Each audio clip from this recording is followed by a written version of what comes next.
Guys welcome to the universal misty tarot 1111। तो बहुत दिनों के बाद मैं आज फिर से आप लोगों के लिए रीडिंग लेके आ गई हूँ। और इतने दिनों के बाद, क्योंकि मैं बहुत ज़्यादा बीमार थी, इसके वजह से इतना लंबा ब्रेक हो गया। लेकिन चलिए, अब ठीक है सब। तो फिर मैं आप लोगों की रीडिंग लेके आ गई हूँ। और जिन लोगों ने अब तक मेरा साथ एंड सपोर्ट एंड सब्सक्राइब करके अभी तक रखा है, उन लोगों का मैं दिल से जितना भी ग्रैटिट्यूड करूँ ना, उतना कम है। तो बहुत बहुत मैं थैंकफुल हूँ एंड ग्रैटिट्यूड में हूँ कि आप लोगों ने अब तक मेरा साथ और मेरा सपोर्ट दिया है without any condition. Thank you so much. तो चलिए देखते हैं कि आपके पर्सन की सच्ची भावनाएं अभी इस वक्त क्या है आपके लिए। रीडिंग जर्नल डियर कलेक्टिव है, जितना रेजोनेट होगा बस उतना ही आपका है। रीडिंग पसंद आती है तो लाइक से सब्सक्राइब ज़रूर कर दे, जिससे कि मैं मोटिवेट ज़रूर हो सकूँ माय डियर। तो क्या है आपके पर्सन की सच्ची भावनाएं? प्लीज़ यूनिवर्स बताएं, गाइड करें। नाइट ऑफ सोर्ड्स की एनर्जी है।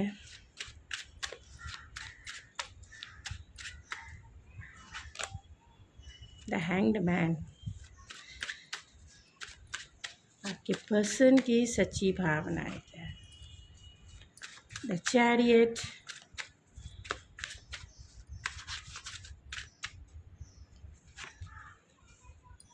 सेवन ऑफ कॉइंस,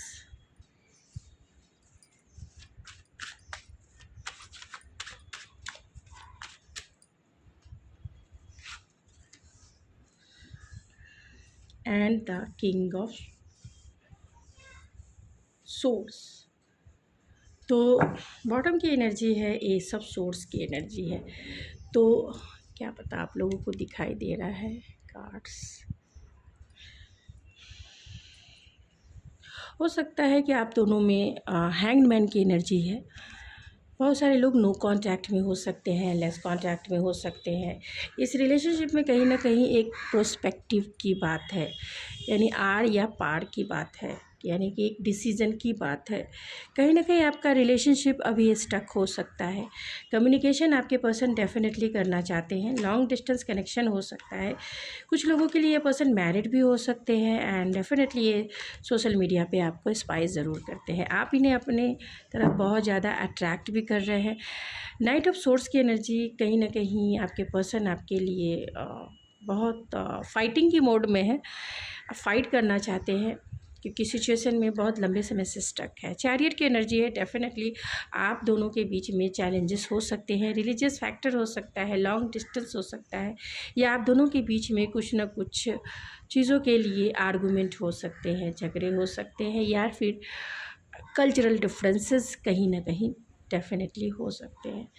इमोशंस बहुत है, लेकिन बहुत लंबे समय से सेवन ऑफ पेंटिकल्स की एनर्जी है, किंग ऑफ सोर्स की एनर्जी है। आपके पर्सन डेफिनेटली अभी इस समय जो है हॉट एंड कोल्ड आपके साथ बिहेव कर रहे होंगे, यानी कि उनका जो बिहेवियर है हॉट एंड कोल्ड आपकी तरफ हो सकता है। डिटैचमेंट है, इमोशनली अनअनेबल की एनर्जी है, एक मूविंग ऑन की भी एनर्जी कह सकते हैं। तो हम इन कार्ड्स को क्लेरिफाई करते हैं एंड देखते हैं कि आखिर आपके पर्सन की सच्ची भावनाएं है क्या। तो नाइट ऑफ सोर्स की एनर्जी को क्लेरिफाई करें यूनिवर्स। नाइट ऑफ सोर्स की एनर्जी क्यों है? तो night of source king of vents की एनर्जी। आपके पर्सन बहुत ईगोइस्टिक हो सकते हैं एंड एक ऐसे इंसान है जो मतलब माई वे और हाईवे वाले पर्सनालिटी इनकी हो सकती है। इन्हें गुस्सा ज़रूर है, बातें ज़रूर करना चाहते हैं, कम्युनिकेशन ज़रूर करना चाहते हैं, लेकिन ये अपने अकॉर्डिंग ही चाहते हैं कि आप इनको अपने अकॉर्डिंग अच्छी बातें करें, ये करें। आप इनको ब्लेम या फिर जो भी आप दोनों के रिलेशनशिप में प्रॉब्लम है या स्टकनेस है या जिस वजह से भी डिस्टेंस है, आपके पर्सन बहुत इम्पल्सिव भी है आने के लिए, और एक तरह से ईगो बैटर भी है कि कहीं ना कहीं वो नहीं चाहते हैं कि फर्स्ट स्टेप वो ले। तो हैंग्ड मैन की एनर्जी क्यों है, इसी से क्लियर हो जाएगा कि आखिर क्या रीज़न है। एस ऑफ कप्स की एनर्जी है, तो कहीं ना कहीं आपके पर्सन इस प्यार में न्यू बिगिनिंग, न्यू स्टार्ट वो अभी नहीं करना चाहते। वो चाहते हैं कि इस प्यार में न्यू बिगिनिंग, न्यू स्टार्ट आप करें, आपकी तरफ से ये पहल हो। उनकी तरफ से कुछ उन्हें समझ में नहीं आता है, क्योंकि आपकी सिचुएशन थोड़ी सी चैलेंजिंग हो सकती है। तो आपके पसंद चाहते हैं कि आप पहल करें, आप प्यार में आगे बढ़ें, आप इनको थोड़ा मौका दें, आप इनको पेडलिस्टिक पे बिठा के रखें। लेकिन एक गाइडेंस यही हैंग्ड मैन से ही निकल के आता है कि कभी भी प्यार में इतना इन्वॉल्व नहीं होना चाहिए कि जब प्रोस्पेक्टिव की बात आए तो आप डिसीज़न नहीं ले पाए और उसी में स्टक रह जाए। क्योंकि यहाँ स्टक रहना जो है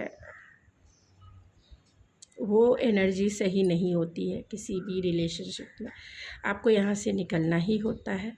डिसीज़न मेकिंग होती है और डिसीज़न जो लिया वो आगे बढ़ा, चाहे प्यार में आगे बढ़ा या फिर मूव ऑन करके आगे बढ़ा। ये दो कंडीशन हर एक रिलेशनशिप में होता है। तो ये डिसीज़न मेकिंग होना ही चाहिए। प्यार स्टकनेस नहीं है, प्यार फ्लो है, फ्लो। ये आपको हमेशा माइंड में रखना चाहिए कि प्यार जो है फ्लो का नाम है, चाहे वो सेल्फ लव के थ्रू हो या किसी पर्सन के साथ रह के हो। तो चैरियट की एनर्जी को क्लैरिफाई 5 ऑफ पेंटिकल्स की एनर्जी करती है। तो कहीं ना कहीं आपके पर्सन जो है स्टक है, वो जानते हैं कि रिलेशनशिप अभी स्टक है, तो आगे ज़रूर बढ़ना चाहते हैं आपकी तरफ। अगर आप मौका देते हैं तो ये आपकी तरफ बढ़ेंगे, अगर आप मौका नहीं देते हैं अपनी लाइफ में तो ये मूव ऑन करना चाहेंगे। क्योंकि आपके पर्सन थोड़ी ईगोइस्टिक ज़रूर है, ईगोइस्टिक है। वो चाहते हैं आप पैम्पर करें इन्हें, आप रिलेशनशिप में आगे बढ़ें। और यहाँ टेम्परेंस की एनर्जी है। दोनों एनर्जी एक फ्रस्ट्रेशन की एनर्जी है। अगर लंबे समय से आप इस रिलेशनशिप में स्टक हैं, लंबे समय से आप रीडिंग देख रहे हैं, लंबे समय से आप इस पर्सन का इंतज़ार कर रहे हैं, तो कहीं ना कहीं ये टेम्परेंस एंड 7 ऑफ पेंटिकल्स एक फ्रस्ट्रेशंस की एनर्जी है। कुछ कर नहीं सकते, प्यार में कुछ करना होता है, प्यार में थोड़ी स्टक रहना होता है भाई। प्यार में डिसीज़न लो, आगे बढ़ो, प्यार में स्टकनेस नहीं होता है। और ये इंतज़ार जो है ना कहीं मेरे व्यूवर्स को बहुत ज़्यादा तकलीफ़ दे रहा होगा। तो किंग ऑफ सोर्स की एनर्जी देखिए, किंग ऑफ सोर्स की एनर्जी को 9 ऑफ वैंस की एनर्जी क्लैरिफाई करते हैं। आपके पर्सन जिद्दी ज़रूर है, आपके पर्सन जैसा चाहते हैं माई वे और हाईवे वाली उनकी पर्सनालिटी है। यानी कि वो अपने अकॉर्डिंग ही इस रिलेशनशिप का कंट्रोल अपने हाथ में रखना चाहते हैं। यहाँ द वर्ल्ड की एनर्जी है, कहीं ना कहीं कंप्लीशन की एनर्जी ज़रूर है। अगर आप उनके साथ, अगर आप उनका सपोर्ट करते हैं, अगर आप उनके हिसाब से चलते हैं, तब ये रिलेशनशिप डेफिनेटली आगे ग्रो करेगा। लेकिन अगर आप उनके हिसाब से नहीं चलेंगे, अगर आप जो है अपना पर्सपेक्टिव देंगे, ये इंसान बहुत इमोशनली डिटैच इंसान है। इमोशनली डिटैच, क्या आप बोलेंगे मैम आप इतने दिन के बाद रीडिंग कर रहे हो और क्या रीडिंग, लेकिन कार्ड्स जैसे आएंगे माय डियर, सच्चाई का ना सामना कर लेना चाहिए, चाहे जो भी सिचुएशन है। हार्ट फॉग की एनर्जी है, तो कहीं ना कहीं आपके पर्सन को कुछ समझ ही नहीं आ रहा है। मिक्स सिग्नल उन्हें फील हो रहा है, मैसअप फील हो रहा है, कुछ समझ में नहीं आ रहा है कि वो ऐसी सिचुएशन में करे तो क्या करे। लॉयल्टी की एनर्जी हैंग्ड मैन है और एस ऑफ कप्स की एनर्जी है। तो कहीं ना कहीं आप दोनों के बीच में ट्रस्ट इश्यूज हो सकते हैं, आप दोनों के बीच में थर्ड पार्टी इन्फ्लुएंस हो सकता है। कहीं ना कहीं आप दोनों के बीच में जो भी सिचुएशन है उसमें ट्रस्ट इशू ज़रूर है।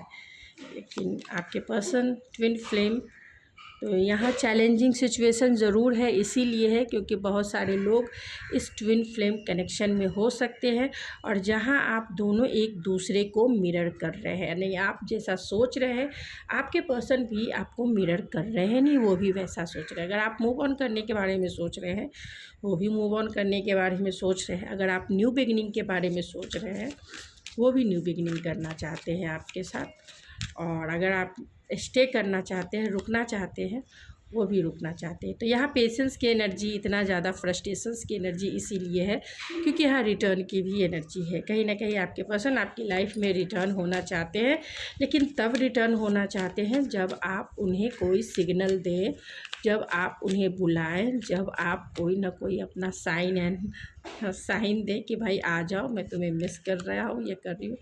यहाँ एस्केप की एनर्जी है, तो अवॉइडिंग है, ब्लॉकिंग है एंड पुशिंग अवे है। तो आपके पर्सन की पर्सनालिटी भी यही है कि वो कहीं ना कहीं इतना, वो आपके पर्सन टॉरस, वर्गो, ख़ास तौर से वर्गो या कैप्रिकॉन आपके पार्टनर हो सकते हैं, जो इमोशनली बहुत ही अनअनेबल होते हैं एंड क्रिटिकल होते हैं कि हर चीज़ को उन्हें जो है एनालाइज़ करना है इमोशनली, तो वो कभी अवेलेबल, बहुत मुश्किल होता है ऐसे पर्सनालिटी को डील करना, ऐसे पर्सनालिटी के साथ रिलेशनशिप में रहना, क्योंकि ऐसे इंसान जो है ना अवॉइडिंग, अगर आपने थोड़ा भी अटेंशन नहीं दिया तो ये अवॉइड करने लगेंगे, ब्लॉक करने लगेंगे, बातें नहीं करेंगे, बैक स्टेप हो जाएंगे। ये वर्गों की एनर्जी बहुत होती है, बैक स्टेप हो जाएंगे, बिना बताए बैक स्टेप हो जाएंगे, कुछ बोला नहीं तो मुंह फुला लेंगे, कुछ क्लियरिटी देंगे नहीं, दिल में बातें रखेंगे, आपके हर एक चीज़ को नोटिस करेंगे, हर एक ये को नोटिस करके दिल में रखेंगे और बाद में वो सारी चीज़ें निकालेंगे। पॉसिबिलिटीज़ की एनर्जी है, तो पॉसिबिलिटीज़ दिखती है कि आज नहीं तो कल। अगर कैप्रिकॉन है तो बहुत सारा पेशेंस है उनके पास, और काम वाले इंसान हैं, बहुत फोकस हो सकते हैं अपने काम के ऊपर, गोल के ऊपर, क्योंकि इमोशंस नहीं है। कैप्रिकॉन, वर्गो, ये सब, टॉरस तो ऐसे होते हैं कि वो थोड़ा तो आपके प्रति लॉयल्टी होती है कि एक बार कमिटमेंट कर दिया भाई तो मैं तेरा ही रहूँगा। लेकिन कैप्रिकॉन एंड वर्गो बहुत क्रिटिकल होते हैं, एक्सट्रीमली क्रिटिकल पर्सन के जैसा, रिलेशनशिप में बहुत उनका ये होता है। तो यहाँ इमोशनली अनअनेबलिटी ज़्यादा होती है, तो ऐसे इंसान को डील करना ही बहुत एक डिफ़िकल्ट टास्क होता है। तो ये आपको पता ही होगा अगर आपके पर्सन कैप्रिकॉन या फिर वर्गो है। Thank you so much.